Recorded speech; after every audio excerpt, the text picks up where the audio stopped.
welcome to my Personal Finances PodCat episode 36. And today we're going to talk about financial independence. This is just aligned with in the line of month of August, which is our National Independence Day of month. And Mr. Stingy is definitely one of the top personal financial blogs in Malaysia. And the man behind this, Mr. Stingy, is Aaron. Let's welcome Aaron to be on the show. Hi guys, thanks for having me. Hi Aaron, we're so glad to have you here. I think this is the second time I'm co-hosting this with Catherine, the host of My Personal Finances podcast. So yeah, let's have an awesome chat on financial independence today. Well, before we start, just for the benefit of all our audience, would you want to briefly introduce yourself? Cool. My name's Aaron. I write a blog at mr-stingy. That's mr-stingy.com. I've been doing it for, 6 years now, and the blog has grown. It has evolved over the years, but it's something that I really enjoy and something that I'm very proud of. So I guess you can call it my side passion project, but it's become moderately successful, I guess. Great. Thanks for the introduction. Well, let's head straight to, so what is your definition of financially independence? Financial independence for me, I take the traditional definition of that, which is basically having enough passive income or income from your passive investments or income from your investments, so they actually don't have to work a traditional career anymore.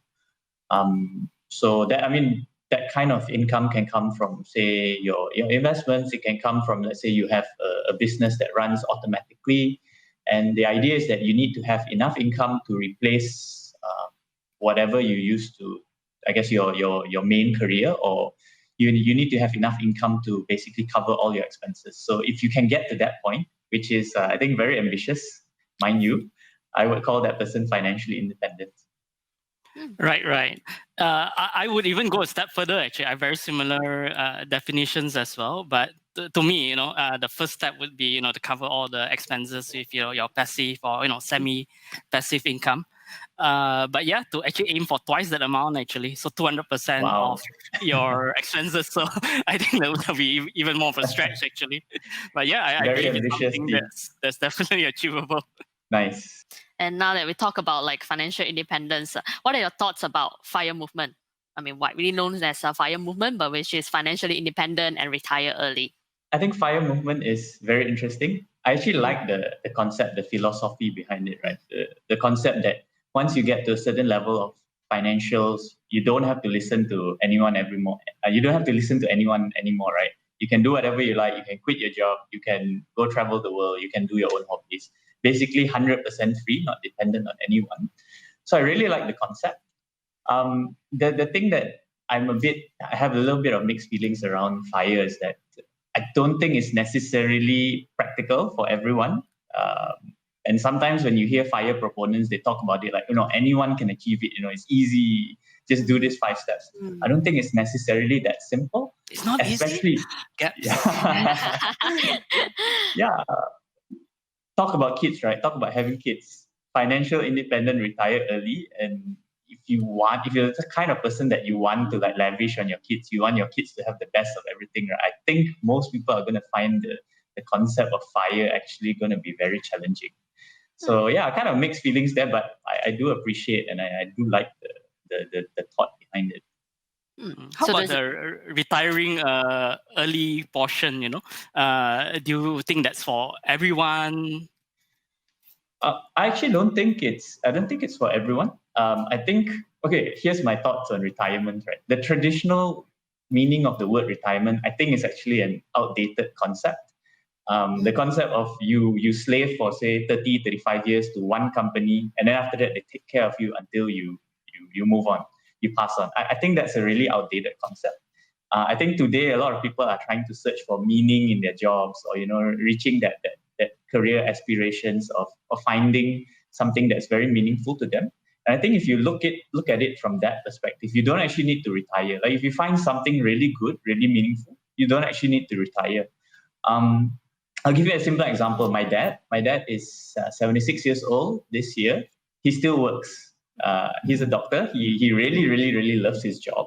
For someone like him, the concept of retiring early, what will he actually do with the time? He's actually much better doing his work, and the community is better for it, for him to continue working.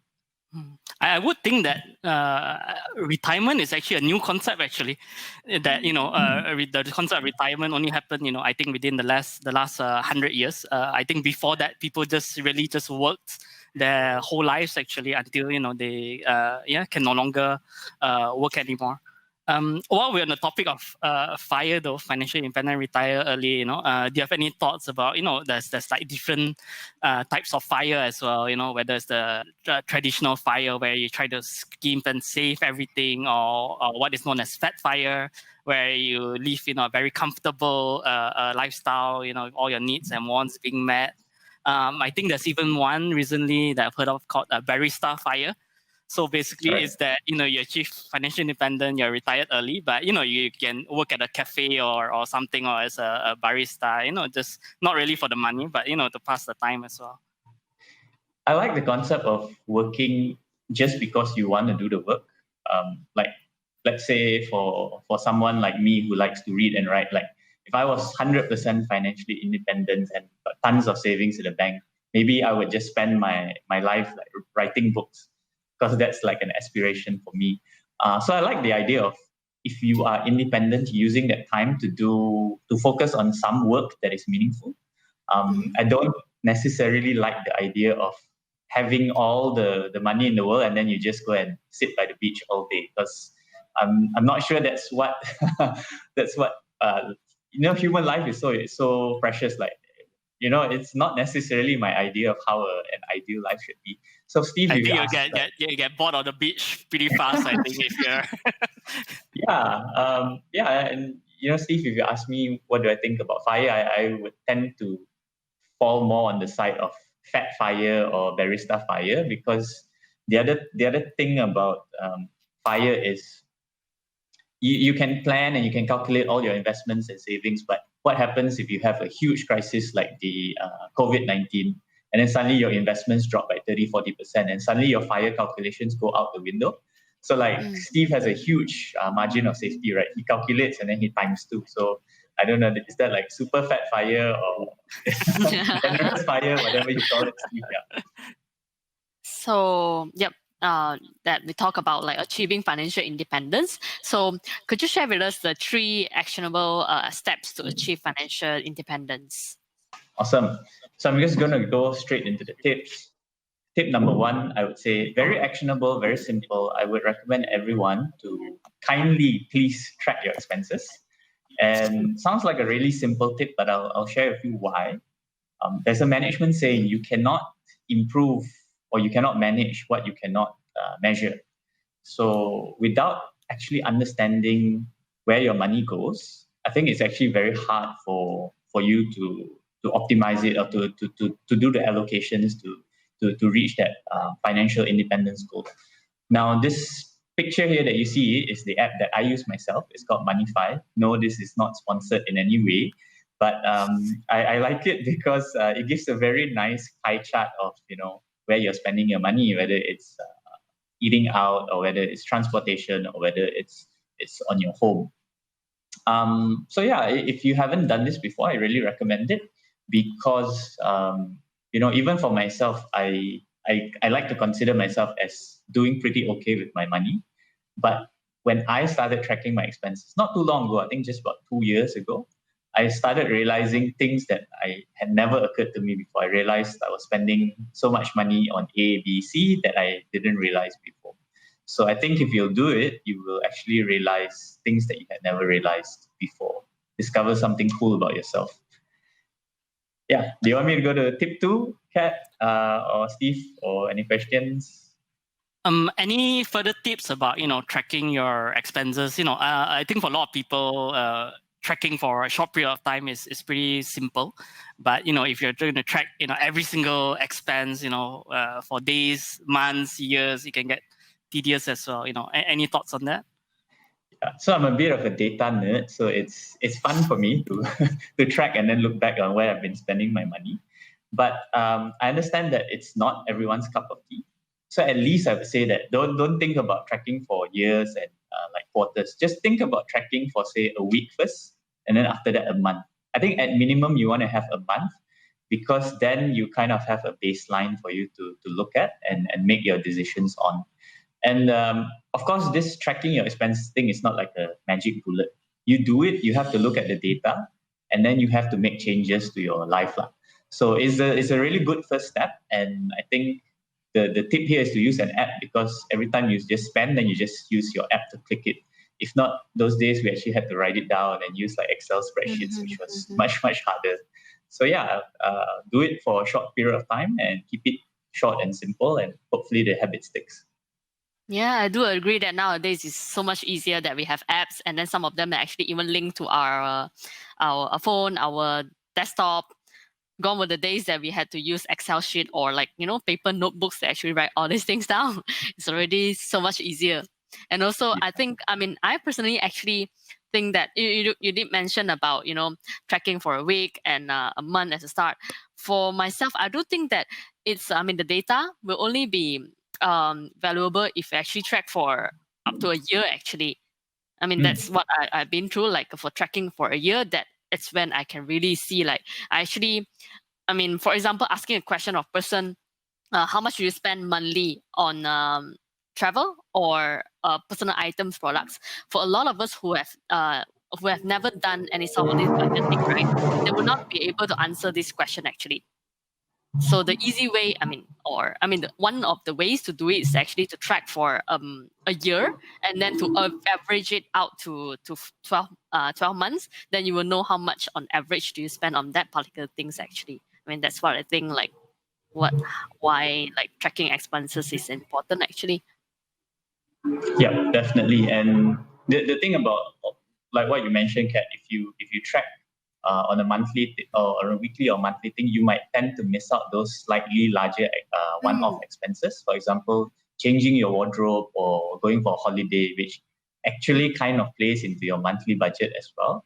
Yeah, but I think the encouragement I'm trying to give is everyone just start. Don't think about like 1, 2, 3 years first. Just start, and then I think you'll start discovering pretty cool things. Yeah. Just start right now, and don't worry about missing a few or two inputs. For in a month it's okay, but as long as you start tracking. Right. Exactly. What if expenses could be fully automated? That means all your bank accounts, investments, and everything could be all connected without tracking. Would that be something that's enticing, or would there be more data privacy concerns with that as well? I like the idea, Steve, but yeah, I have data privacy concerns. Mostly because I think we've seen so many instances where data got leaked, people get hacked. So I'm not sure if I myself would be fully comfortable if all my spending tracking is fully tracked. I would sort of want to have control over it. But yeah, I think we have to find a balance. Technology is going to keep getting better. The hackers are going to keep getting better as well, but we'll eventually find a sort of comfortable middle ground for most people, I think. Okay. So if all good with tip number 1, what about tip number 2? All right. So moving on to tip number 2. Tip number 2 is a little bit like tip number 1, but tip number 1 is basically tracking your expenses, tracking your money. Tip number 2, I would encourage everyone to actually do a time audit, which is more or less tracking your time. So what does it mean by a time audit? I'm just going to give you a really simple example here. So this is a simple time audit thing that I do. I think there are apps out there, but I haven't used an app before. I personally do this time audit exercise just once a year. And this table here, I write down the activity, I write down the hours per week. Value here, I write on a scale of 1 to 10, how much meaning or happiness does that activity bring to my life? And then action here is my sort of corrective action plan, or what do I do once I've done this time audit exercise. So just really simple examples. I put here playing basketball with my friends.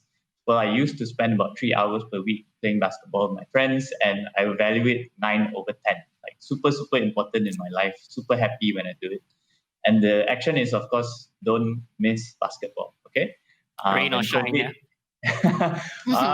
Yeah, rain cannot lah. Getting old, but um, Indoor when basketball. when COVID recovers, then hopefully we'll get to play more basketball. Um, Activity number 2, reading books. I'm really a bad book reader. I read tons of articles online, but I'm really bad at reading books. So I think 2 hours per week, even then, is pretty optimistic. Probably been slacking off more. But the value I get out of it is, again, 9 out of 10. But the action plan here is I really need to spend more time reading books.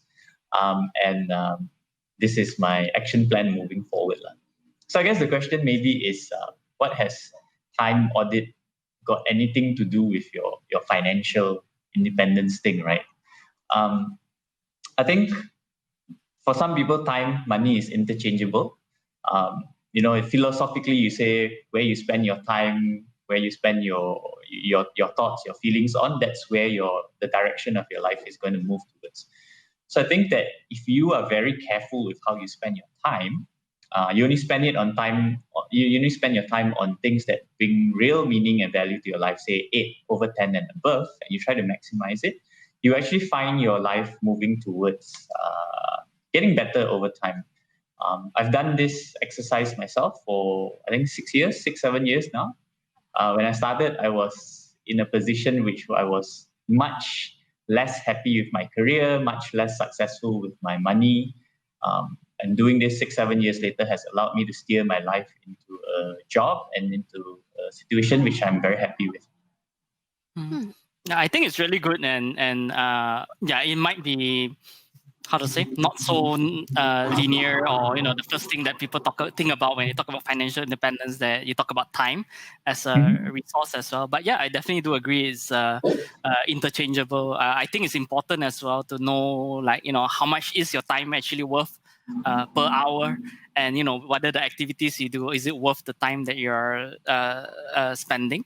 And in the last couple of years as well, I've actually been calendaring a lot more. So tools like Google Calendar and all that really help. So I've been blocking in every single bit of my time, trying to also based on my priorities, so everything from time with family, time for exercise,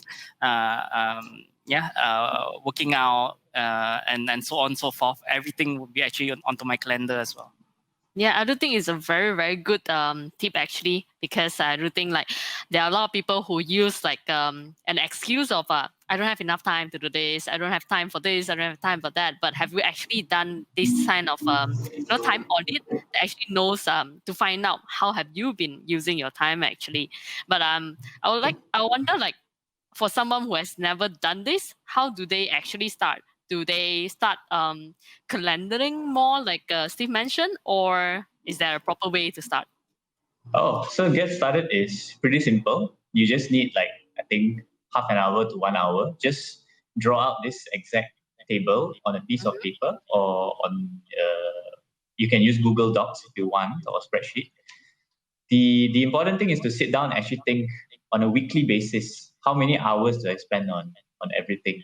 So the biggest thing is probably your job lah. You probably spend 40, 45, 50 hours a week on your job. I didn't write it here, but you're going to have a long list of things, which might be 15, 20 things that every week you spend time on.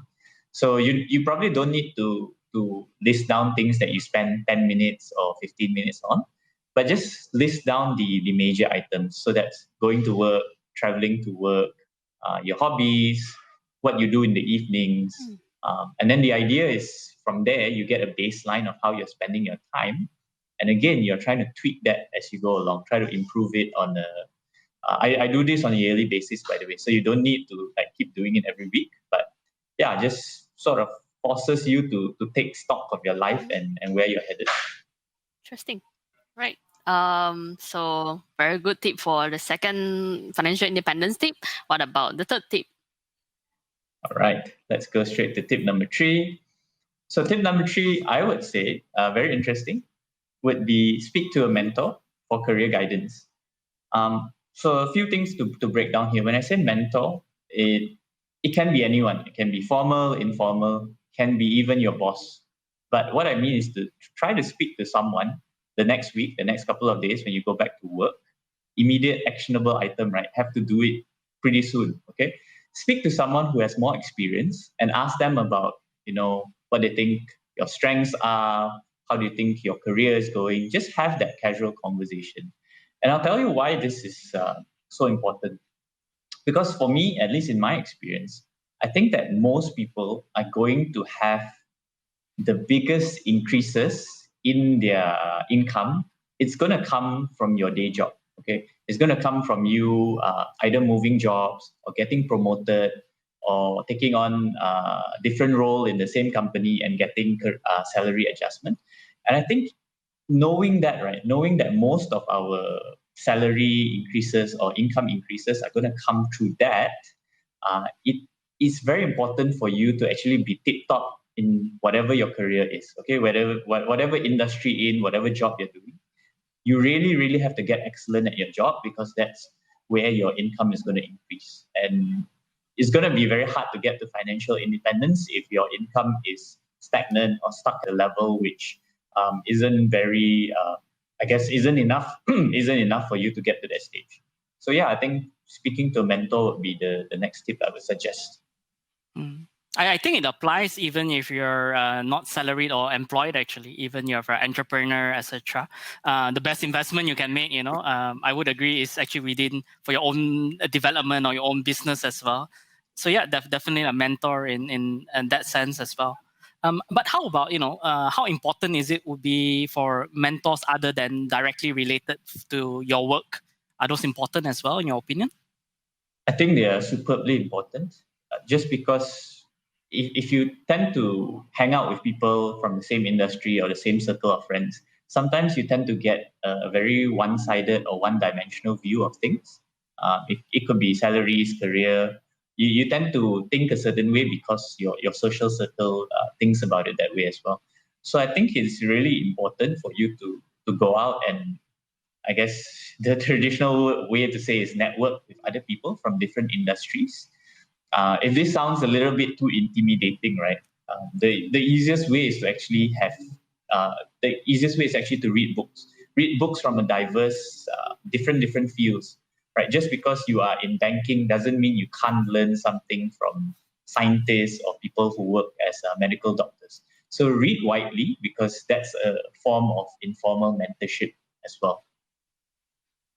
Yeah, I think I totally agree with the point. Like of course, the easiest way, we all encourage people to read more. We should all read more about all these things. But having a mentor is also very, very, very important. Like one point is when you mentioned that the people that we mix with is very important. You tend to mix with people that you think alike, or people that actually aspire you or inspire you in some ways. So if you have a mentor that you can actually, for example, if you read, we all like success story. We read about maybe Tony Robbins or Elon Musk or Robert Koch, but sometimes they seem to be a bit far away from us. So we tend to think that, well, I want to be like him, but where do I start off? But if you actually have a mentor that works at the similar field as yourself, and someone that you can learn directly from, and then someone that you can spend a lot of time with, that will be way more effective to whatever you want to achieve in life, actually. Yeah, absolutely. I think in my own experience, when I was a bit lost in my career, like many, many years ago, it was a mentor who gave me the idea, the spark, and the inspiration to say, okay, maybe you should look outside. There may be better opportunities for you. And then that moment really triggered and sparked a big change in my life. If not, you might have been a dating guru right now. Yeah, that was probably didn't speak enough to mentors, because they might have told me, okay, this is not for you, like do something else. I guess we all have been through that journey where we were looking for something that is best suit us, like personality wise, and also whatever we are good at, where our strengths and weaknesses are. We sometimes, as much as we think we understand ourselves, sometimes a third party point of view can be so much clearer. Well, to read this out, can you give tips to how at least quarterly, halfly achieve FIRE while also raising a child via investment considering post-COVID situation? Wow. That's a lot of That's gonna be a questions tough there. one. Yeah. That's a tough one. So I think to be very honest, for me personally, I don't think I'm gonna achieve FIRE anytime soon, especially because I'm gonna have kids, and everyone knows that kids are supremely expensive, super expensive. So I think the biggest thing that I would encourage if you are really thinking of FIRE right now, apart from tracking your expenses so you know where to trim down your expenses, you got to start thinking about how you can greatly or even drastically increase your income. Now, tip number 3 here is one of the ways you can speak to a mentor, like ask them, like, how am I going to get to the next level in my salary? Alternately, if you find that your career isn't going so well, you may decide to switch careers, move to perhaps a more lucrative field, or you may think about starting your own side gig. So I would say, in a nutshell, really, you have to think about how you're going to really grow your income, because kids are super expensive. I can totally attest to that, having a newborn recently as well. And just Congratulations. thanks. All right. So just to chip in as well, I think just now what you said about priorities, that's really important as well when it comes to financial goals. And I would actually say for most people, your own financial independence, your own retirement goals are actually more important, as controversial as it may be, more important than even your children's education. That means you need to actually, get the funds aside, make sure that you're comfortable, that you won't be a burden to your kids in the future or those around you. And then, secondarily, then to plan for, your kids' education, tertiary education, because, there are options as well. There are loans, there are scholarships available. So to be clear, which are the priorities, and then achieve the key one while not neglecting the secondary goals as well. Yeah. Thanks for the tips on financial independence. So let's get straight to so what is your investments breakdown by percentage between different asset classes? Awesome. So I recently released this article, and I'm just going to take you a screenshot of that article. Excuse me. So the article is called "How I Invest My Own Money." If you want to see deeper principles of how I invest my own money, do feel free to check it out. But this is how I actually break down my investments. So pie charts, because apparently personal finance people like pie charts. Very interesting. Big blue portion here is EPF. That's about almost 70% of my portfolio. And then I've got Amanah Saham, which is 2.61% here. I've got some unit trusts, which is another 2.69%. And then I have the insurance linked unit trust, a very small portion, 0.63. Followed by the private retirement scheme here, 2.66%, this red little bar here. And then robo-advisory, in the lower risk portfolio, I have about 5.23%, followed by a little bit of gold and silver, 0.79. And then I guess this one always rings alarm bells from the community and also maybe advisors, almost 15% in Bitcoin and cryptocurrencies. And lastly, I have a bit of equity in my own company, which is mr-stingy, the company. So yeah, this is a broad overview of my investment portfolio. I will tend to look at it in a very simplified way of like 80% very safe investments and 20% the higher risk stuff. So if you'll see that this big blue portion, 70% is my EPF, but you add the other safe stuff, that comes to about 80%. And then the rest of the 20% is mostly made up of crypto, Bitcoin, and other portions. All right, yeah, that's totally awesome, and yeah, I know a lot of us love pie charts, so yeah, we're definitely looking to a lot of people to share their investment portfolios as well. I do have a couple of questions though. I was actually looking back at your portfolio from 2 years ago in July 2018 and comparing to July 2020. So there's two questions. One is, of course, there's the key difference that I saw is that now robo advisory is part of your portfolio in 2020. it wasn't part of your portfolio in 2018. Largely, I think they didn't really exist there, but if you could share a bit more light on that. Secondly, was on Bitcoin and crypto. So I noticed that even way back in 2018, your percentage of Bitcoin and crypto was actually about these levels as well, between 13 to 15%, which I think is actually is fine actually. It doesn't really trigger alarm bell, but it would be good to hear your thoughts on that as well.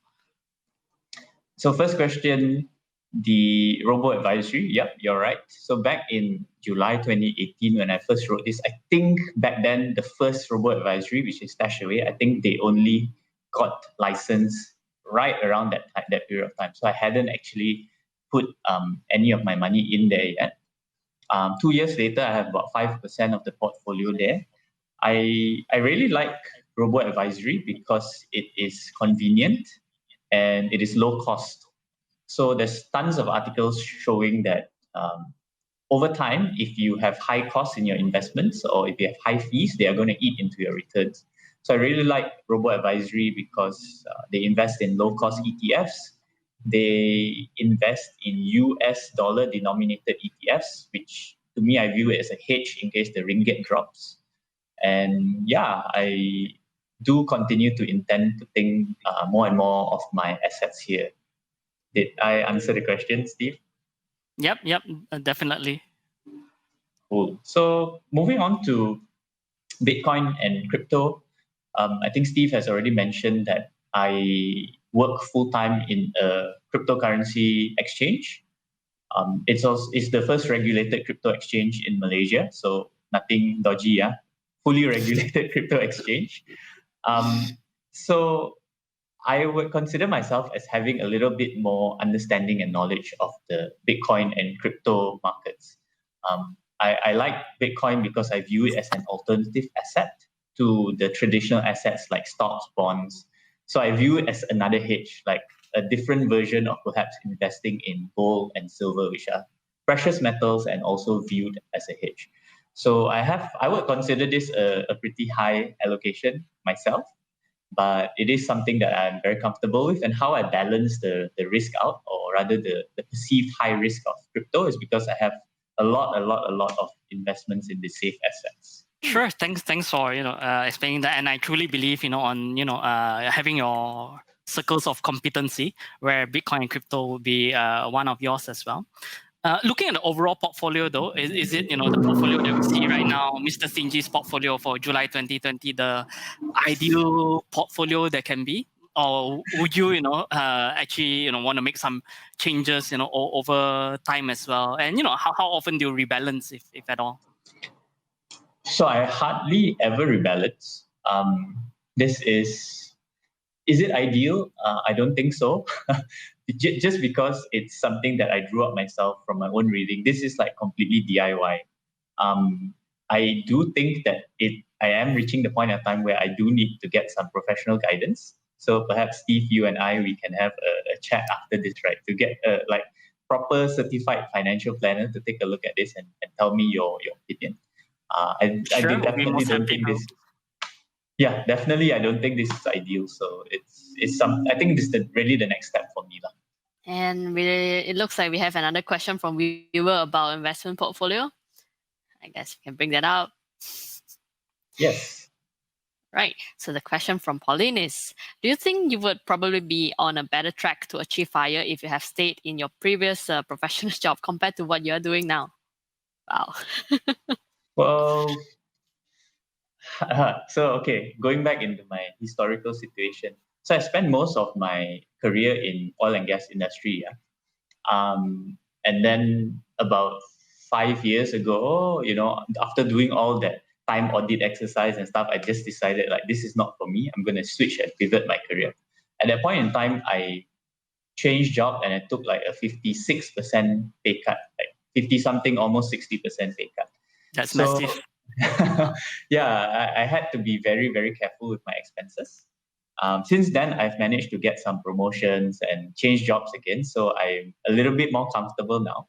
If you ask me, is my salary today the same as my salary 5-6 years ago? No, it's not. It has not reached that yet.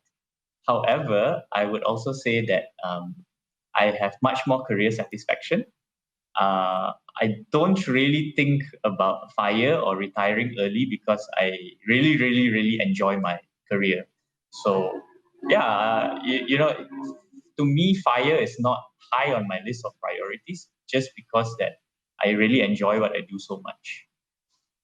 Yeah, and I totally agree that when you wake up loving what you do, being passionate, that's ideal actually. And the monetary side, it just comes as part of it as you do what you love. So Ken Seng Lim asks, besides being low cost and passive, what is your view of people being actively involved with robo to the extent of adding to their portfolio on a weekly or even daily basis? I guess it can be more than just robo, because you can do that with basically any asset class, actually really actively managing it weekly, daily. I think this goes to what Steve mentioned about circle of competence. So if you know what you're doing, by all means go ahead, right? The only reason why I'm so big on passive ETF is because historically I look at my track record. I know that when I try to be active, right, I try to time, I try to do all these things. It hasn't really worked for me. So I rather play with statistics and be in the follow what the statistics tell me. I think everyone needs to take control of their own situation. If you realize that you are having great success by active management, and it works for you, by all means. But I think for most people, passive low cost is actually going to win in the long term. I'm curious as well, active, passive. How about for crypto? Feel free to skip this question if you're not comfortable answering. But for crypto, is it truly passive, or are there some active elements as well with that? My thoughts about crypto is it's an asymmetric bet. When I say asymmetric, meaning that you can potentially lose a bit, but the potential gains that you may earn are, say, 10 times, 50 times, 100 times. So I look at it as perhaps a bit more of a high risk thing with money that I'm willing to allocate here. And I understand that if it goes badly, it will suck, but I would be okay with my life. But I'm looking to get alpha or big gains here if it turns out that. So in terms of Bitcoin, do I actively trade? No, I actually just, I would say actively accumulate, because I do think it's still really, really early in the game. So I'm looking for crypto to boom over the next 5-10 years. I'm not overly worried about price fluctuations from month to month. So I'm just actively adding to my position.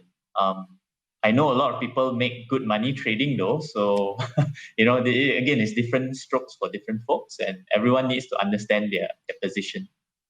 Mm-hmm. Yeah, I would generally agree that crypto, we're still very much in early stages. I think we're just out of what I would view as the Wild Wild West days. So things are getting a little bit more streamlined, regulated, etc. So with that, we have another question as well from another viewer. Looks like we have a lot of question about this field.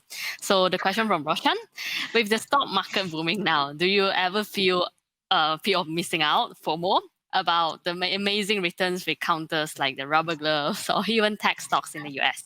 And what would you tell people who do you feel fear of missing out?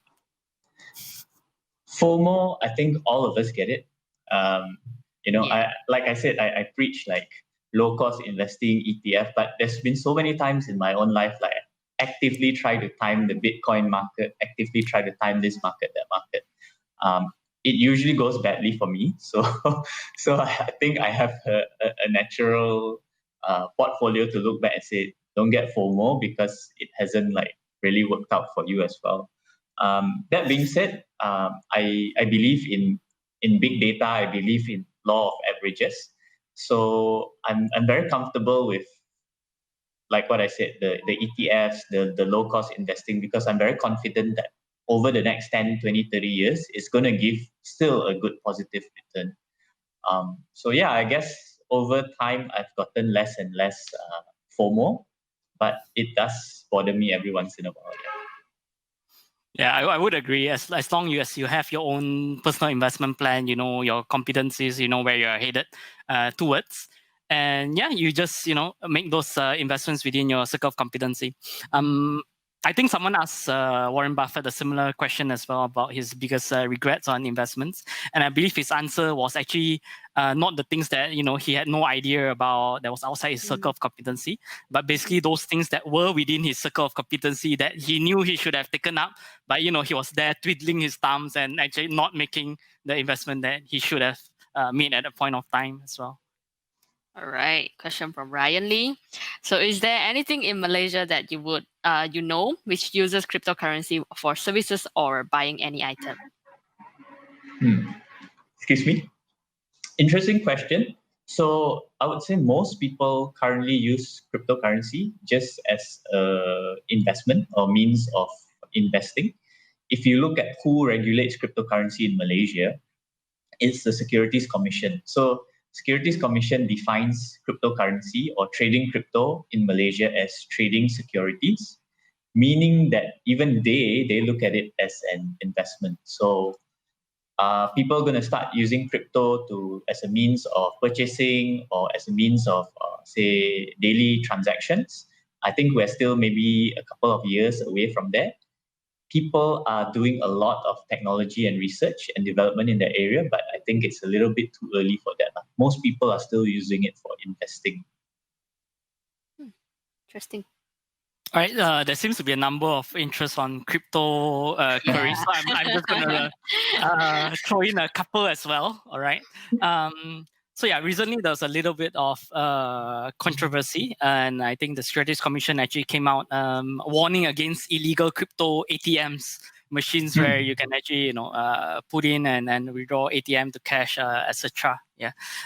Any thoughts on that? Is there something that should be legalized with a legal exchange here in Malaysia? So my thoughts on crypto ATMs. So I'm not really sure why crypto ATMs are that popular, because I think we live in an age of everything is online, bank transfer, IBG, instant transfers. So I'm not sure why crypto ATMs themselves would be big. If you say something like perhaps a credit card linked to crypto, I think that actually makes more sense, or maybe even a debit card. So that allows you to spend your crypto on even for micro transactions. So my thoughts on whether crypto ATMs, are they going to be legalized? I can tell you where the regulators are probably coming from. Again, this is my personal opinion. I think the thing about ATMs is it tends to fall under the Bank Negara side of policy, because it tends to fall under the banking services kind of things. And whereas the SC is more of the regulating the investing kind of things. So when you have a crypto ATM, this kind of falls into the area, or maybe a bit of a gray area. So I think the government is just being very cautious right now to not allow these kind of things, because it could potentially lead to things like money laundering, or just people moving around money that's not clean. Yeah, definitely. Money laundering is definitely a concern, together with scams and all that. So there was a question as well about people being approached and being pushed products and nearly making bad decisions. So Ethan asked, besides looking out for scams and making sure there's a fiduciary responsibility, what else should especially fresh graduates be wary of? I think fresh graduates is very interesting, because you're kind of in that really you have a lot of energy and you're exploring, you're just finding out about life, and very unfortunately, often people like scammers and all these fake gurus will come and latch onto that energy. So the thing that people really need to look out for, fresh graduates, I think you should focus on being excellent at your job, because that's, again, I think for most people, that's where the big increases in your salary or your income are going to come from. So focus on being excellent in your work. When you explore, make sure to explore things that are legitimate. Don't fall into things that how do you say this? I would say don't try not to explore into the not black and white side of things.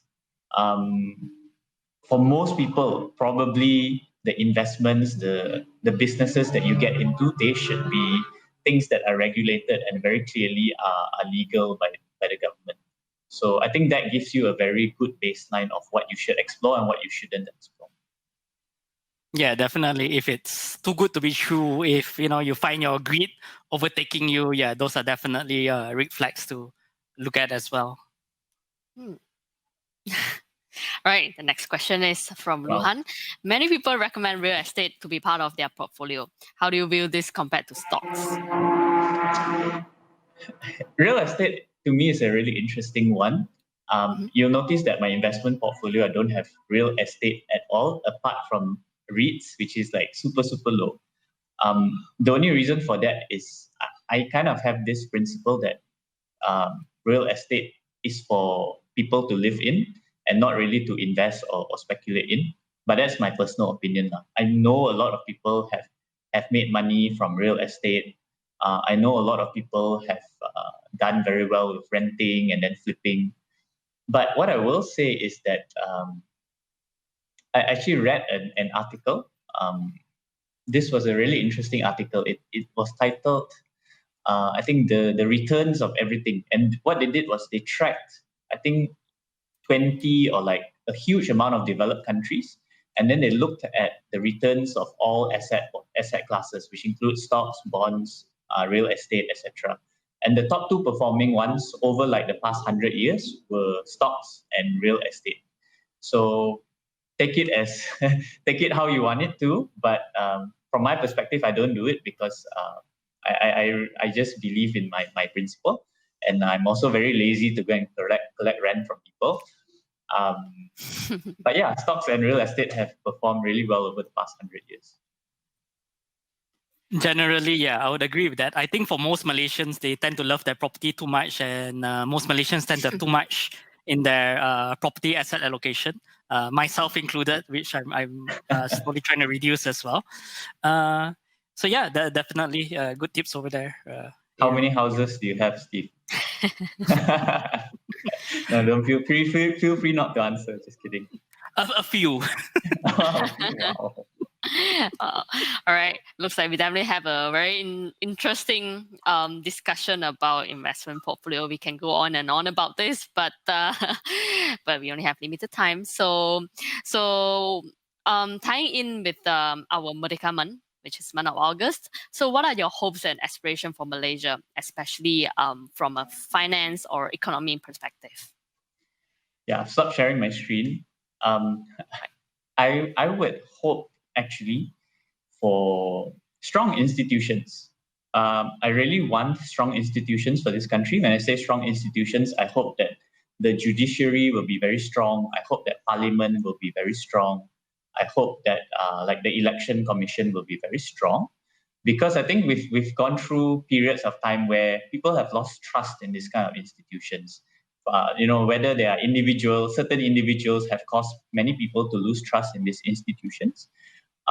So I hope that these institutions will become very strong, very trusted, and most importantly, that they are fair and they uphold the rule of law. Why I'm saying this, again, does this have anything to do with finance and economy? Of course it does, because if the business community does not perceive your country to actually have fair and just laws, if your courts are not good, then why would people invest in your country? Why would people want to do business here? So if we can get to a point where people believe in the courts, people believe in the parliament, then we'll continue to thrive and prosper. Business will boom, and then hopefully everyone will get rich. So we are almost to the end of this, and so what is your one big audacious habit or goal that you want our audience to take action of all the things? I would hope for everyone to really be able to strengthen their own decision making. It really bugs me, right? It really, really seriously bugs me when I see like a lot of fake gurus, a lot of this kind of very dangerous advice being thrown all around. I see a lot of this happening, and I really want everyone to be able to make their own decisions, to learn to have critical thinking. And I think it will just protect everyone from falling into scams, and they'll just make better decisions with their money, with their life, and with their career. Yep. Very good point about, informed decision. I think it has to come to the point where we all have to be very clear of our current situation, whether it's our financial situation or, life situation of any aspect or even career wise. So you have to very clear from, do your own analysis or, own study about yourself before you make any decision, instead of listening to, there are so many noises out there, so many people saying they know so much about this, but in order to not fall into all these traps, more importantly is you have to know very clear from your side, your own current situation.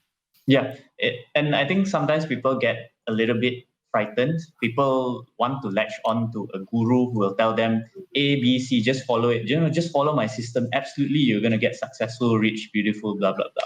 I think people latch onto that because they're a little bit scared of uncertainty. Maybe. I just want to reassure everyone that it's not easy, right? All these decisions in life with your money, with your career, they're not easy, but they're also not meant to be easy. It's a learning process that you've got to get used to. And I just hope that everyone will develop themselves and build their own confidence, that they won't like continuously fall prey to this kind of fake stuff anymore. I think it's a very good point about you saying that it's not meant to be a very easy process. It's a lifetime project. It's a long-term lifetime project. So if someone ever tell you that it's so easy to achieve something, it's chances are it's probably not going to be true actually. So coming from, yeah. So your question would be, would you rather no longer be able to feel happiness or trust? Wow. Deep question. I'm actually gonna go for happiness, because I feel like I'm diving into the philosophical realm again. I feel that trust is so much more important than happiness, because trust underpins every aspect of our society. Without happiness, society would still be able to function, but without trust, I don't think anything would work. People can't get along, things will not move. So yeah, I would rather no longer be able to feel happiness, as sad as that sounds. But yeah, hopefully I can feel both for the rest of my life. Very good answer. Well, this is definitely a tricky one, but to think about it, if you can generally just trust everyone in your life, it makes you happy, right? It leads to that anyway. It makes me easier. Wow.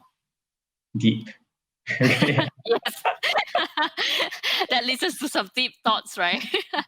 Very, very deep thoughts. So, Kat and Steve, would you rather no longer be able to feel jealousy or astonishment? Wow. I think I can do away with not feeling jealousy.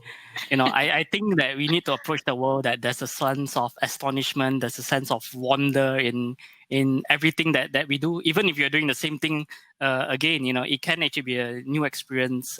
Even reading a book, for example, the first time you read it and the next time you read it, you actually glean different things, whether it's from books, from mentors, etc. So yeah, I'll definitely want to keep having that sense of astonishment. Okay, and as for myself, from a surface, this definitely looks like a relatively easier question than the previous one. Lucky us. So, yep. So, same. I think I can definitely do away with jealousy. To be able to admire someone or someone to look up to, that's good. But jealousy, it wouldn't be a positive feeling, I would say. So definitely astonishment is it's a good feeling to have. So it would be so dull or so boring of life if we cannot feel this, right? We need, if we were to live every day as same as it is, it sounds like such a sad life. Yeah. I actually think that if the world did not have any jealousy, I think the world would be so much better, really. Yeah. All right. Looks like we have a unanimous vote for that. All right. With that, we're going to take one last question, and we can all chip in on this as well. Yeah. So from Luhan again, any tips or TM strategy to create multiple sources of income? Interesting question. Yeah. Who wants to go first? No, you're the guest, so you get priority. So my tip here is try to find something that you really enjoy doing and try to monetize that. Just because I think several famous entrepreneurs have said that when it's something that you like or you enjoy doing, you're going to be more resilient. You're going to be more hardworking because you kind of enjoy doing it. So I would say my top tip is if you can find a way to monetize something that you are passionate about or you're good at, then yeah, that's the way to go. Yeah, I'll definitely tie into having that circles competency, having your personal investment plan, and knowing which are the investments that you should be involved in. And it can be a mix as well. You should have all the major asset classes, just be diversified and reduce volatility with a better asset allocation, no matter what the economic condition is. But yeah, for things that you feel that you can handle it, you can DIY it. If you feel that you will do better with more passive sort of investments, then or you don't have the time, or you want to focus on building your career, etc., where you can actually get the most income directly from there, then the rest can actually be more passive, which frees up your time as well. Right. As for myself, I mean, if were to top up like whatever you two have mentioned, I think another simple way to start is basically to try different things, I think. So, yep, whether it's, different like new investment, or whether it's your hobby or something that you love to do, it's just don't just sit on it and just start trying something new. You wouldn't know what you will come across. You wouldn't know like what you can learn from these new experiences. Yeah, I just want to add on to Kat's point.